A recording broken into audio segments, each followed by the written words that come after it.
everyone, it's Tamara from Dr. Digi Stamps using this fun image called Summer Holiday.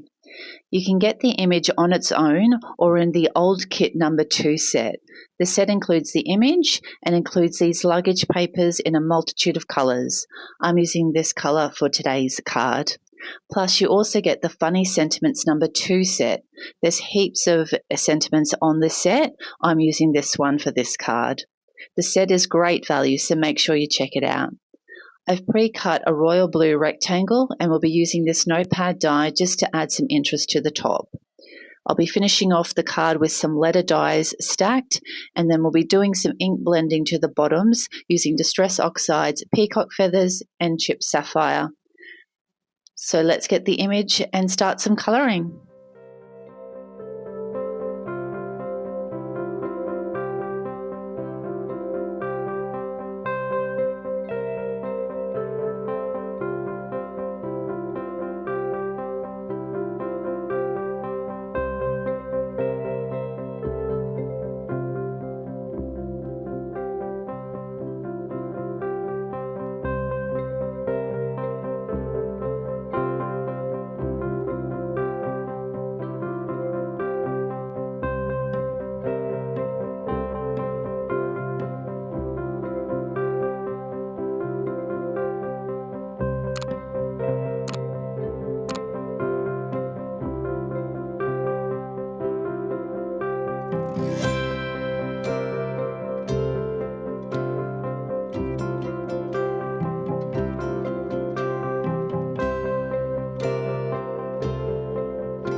So I've pre-cut my alphabet letters, and now I'm just going to do some ink blending to the very bottoms using that chipped sapphire and the peacock feathers.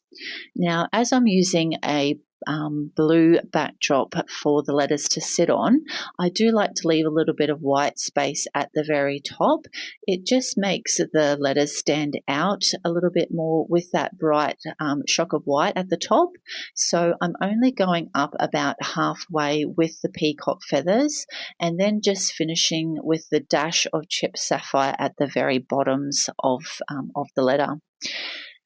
So another way that you can do this is by just taping your letters down to a strip of tape. It just makes it easier to hang on to.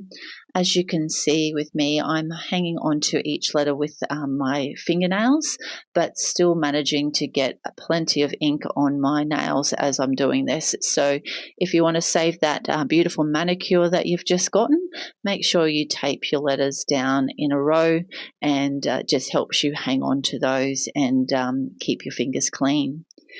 Now, I've actually pre-cut another 2 lots of letters out of white cardstock and stacked them together, and I'm just going to finish off with the pre-coloured letters to the very tops of each letter.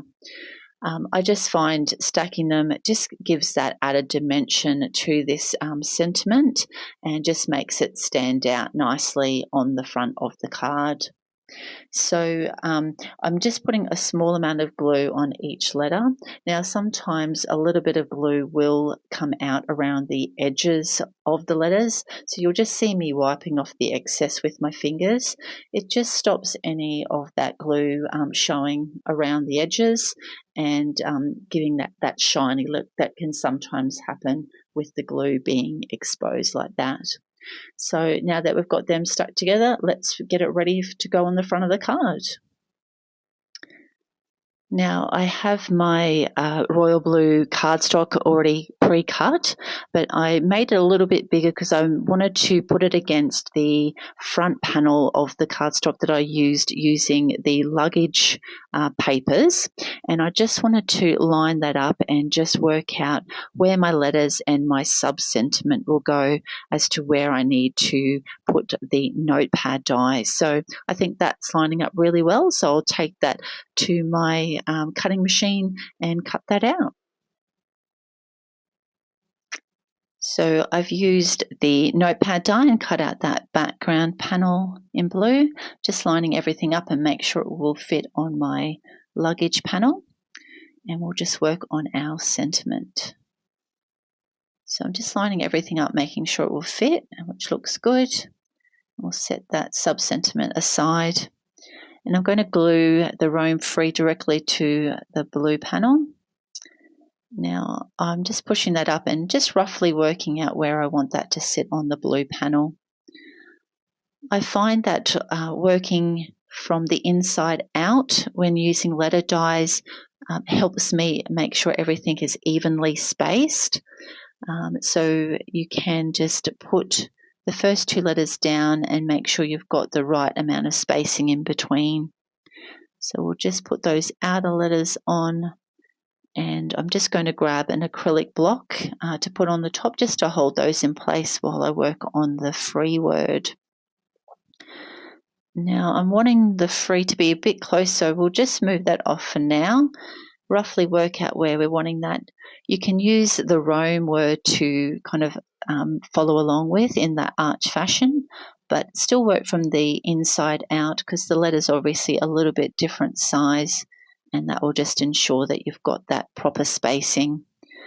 I've got a little bit of glue that's come out between these 2 letters, so I'll just use my pick tool just to wipe off any excess glue around those. And then just put on the final 2 letters on the outside. And then we'll just grab that acrylic block once those 2 are down, just to hold that sentiment in place while we work on the sub-sentiment. Now, because we've obviously stacked our letter dies, I find it's best to also put a bit of foam tape behind my sub-sentiment so that that matches in with a bit of dimension. So we'll just stick that on and just line that up at the bottom of our panel. So now that I've moved that roam free up a little bit higher, I've got a little bit of extra cardstock down the bottom. So I'm just going to grab my Tim Holtz trimmer and just trim off a little bit of that bottom of that cardstock. Now, as they say, always measure twice, cut once. So let's just pop that sentiment on there and just make sure we're not cutting off too much. That looks good, so we'll give that a trim and we'll just set that trimmer aside and just check that that sentiment does fit. Perfect. So what we'll do now is just line everything up again, make sure everything's still working in position. And then I just want to set that roam free directly onto the panel by gluing that down. So just put a few little bits of glue on the notepad section and a bit more glue down the bottom. And I'm wanting to angle that to the right. So we'll just grab our front panel and just pop that down, just angled a little bit. Now I've got a little bit of glue coming out above the notepad, so we'll just clean that up, wipe off any excess. You can see that end part is just sticking off the side, so we'll just stick that down to make sure that doesn't fall off. Now we can set our glue aside because we're going to use 3D foam for our sub-sentiment. So we'll pop that down, and I'm just going to leave a little bit of blue cardstock on the bottom and on the right-hand side, and make sure our image is going to fit on the left. Now, because we've got the others propped up, we may as well prop up our image as well. So I'll grab our 3D foam tape and just strategically put some on the back of the image.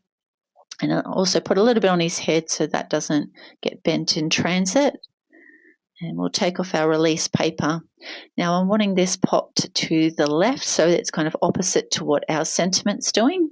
So we'll just angle that to the left-hand side, try and line that up so it's evenly spaced around each of the edges and stick that down. So we'll clear this all out of the way and grab our card base. So I'm going to be using a white card base today, and it's measured at 25 centimetres by 15.5 centimetres and scored at 12.5 centimetres. Now my front panel is just slightly smaller, and because I've popped everything up with foam tape, I'm just going to glue this panel onto my card base. Just make sure that the card's not too bulky when I post it. So because the card base is a bit bigger, you're going to have a nice little white border around your panel. So just make sure that that's evenly lined up so that you've got a perfect white border around there. Make sure that's glued down. So that's the final card for today. I hope you've had fun watching, and I can't wait to see what you create with this summer holiday image. If you've got any comments or you like this video, please click the like button and leave a comment, and hit the subscribe button if you want to see any other videos from Dr. Digi. I hope you have a great week, and thanks so much for watching. Bye.